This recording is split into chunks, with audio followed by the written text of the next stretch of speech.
انشاءاللہ. انجینئر صاحب نے اگرچہ ہمیں نام نہیں لیا کسی کا لیکن ٹارگٹ تو کیا.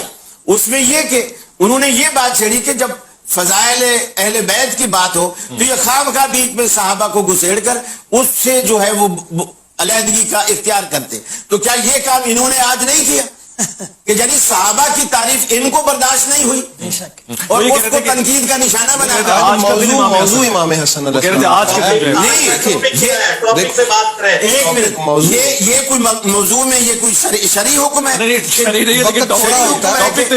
آج کے دن صحابہ کی تعریف نہیں ہوگی, صرف حضرت حسن کی تعریف. دیکھیے حضرت حسن کہ جو جس نظریے پہ اور جس موقع پہ آپ نے یہ سلو فرمائی ہے, یہ حضرت امام حسن کی آپ فتح بھی اس کو کہہ سکتے ہیں. بے شک امام حسن کی ہی فتح, کیونکہ جو اپنی شرطیں منوا جائے لکھا کے کہ یہ میری طرف سے پھر شرط ہے, فتح بھی تو پھر اسی کی ہوئی نا. معاملہ یہ ہے کہ اصل میں امام حسن علیہ السلام کی میری طبیعت, آپ 10 دن سے میں آپ کے ساتھ ہوں, آپ جانتے ہیں بڑی رواداری والی, کبھی میں بات نہیں کرتا. میں سمجھتا ہوں امام حسن علیہ السلام کائنات کی مظلوم ترین شخصیت ہے. امام حسین علیہ السلام کے قاتلوں کو اور ان کے ساتھ زیادتی کرنے والوں کو تو ہم نام لے کے بھی کئی کچھ کر دیتے ہیں, لعنت بھی کرتے ہیں اور ان کے لیے ہم کہتے ہیں کہ فلاں ہاں جی برات کا. امام حسن علیہ السلام وہ مظلوم شخصیت ہے کہ کہاں ان کا, کس جگہ پہ ان کا خون تلاش کریں. معاملہ یہ ہے کہ امام حسن علیہ السلام کی جو شرائط تھی نا آپ نے لکھوائی, اصل میں آپ کی یہ بصیرت تھی. آپ نے یہ ایسا اقدام کیا کہ قیامت تک آنے والی نسلیں جو ہیں وہ ان لوگوں کی حقیقت کو جان لیں جن لوگوں کے ساتھ ہم نے یہ شرطیں طے کی ہیں. میں یہ عرض کرتا ہوں, اگر کوئی یہ کہے کہ وہ جی آپ تو تاریخ کی بات کر رہے ہیں, ہم حدیث کی بات کر رہے ہیں, معاملہ تاریخ کا یا حدیث کا نہیں ہے, معاملہ راویوں کا ہے. مثلا حضرت سیوطی ہیں یا ابن کثیر ہیں, وہ اگر حدیث کی کتاب لکھیں تو پھر ٹھیک ہے, اور اگر وہ کوئی تاریخ کی لکھ دیں تو پھر غلط ہے. اسلامی تاریخ کی اس سے بڑی توہین اور بھی کیا ہوگی کہ یہ کہہ دینا ہم نہیں مانتے تاریخ کو.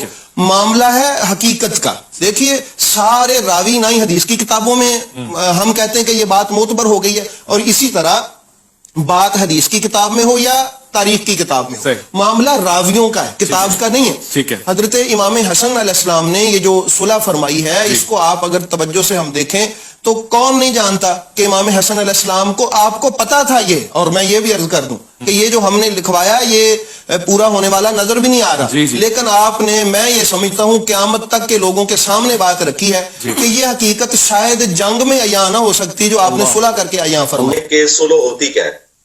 صلح کا مطلب یہ ہے کہ دونوں طرف کی پارٹیز نے اپنا موقف رکھا اور کنسنسس کے ساتھ کوئی ڈاکومنٹ تیار ہوا. صلح ہوتی ہی اس وقت ہے جب شرائط طے پا جائیں. صلح حدیبیہ کے اندر کیا شرائط طے پائی نہیں تھی؟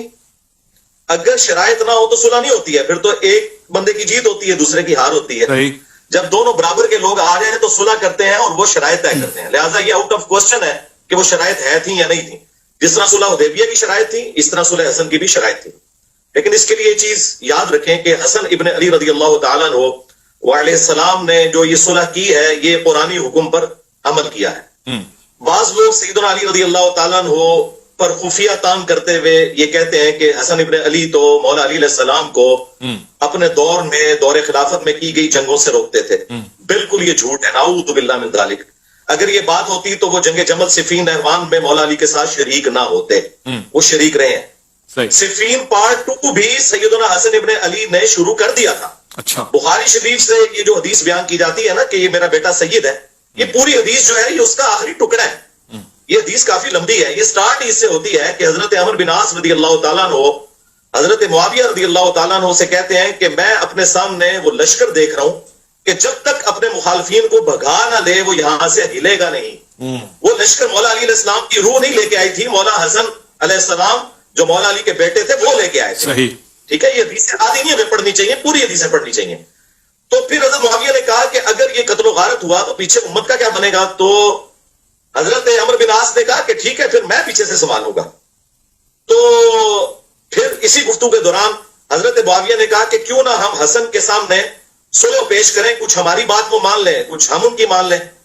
تو ساتھیوں نے کہا کہ مشورہ اچھا ہے. تو یہ صلح کی طرف جو آفر ہے یہ حضرت حسن نے نہیں کی. یہ جھوٹ ہے کہ حسن جو ہے وہ امن پسند تھے. امن جنگ کے اندر غزوہ بدر میں کیا رسول اللہ امن پسند تھے؟ جب جنگ ہوتی ہے اس وقت جنگ ہوتی ہے, اس وقت امن کی بات نہیں ہوتی. سورۃ الانفال میں ہے کہ اگر میدان جنگ میں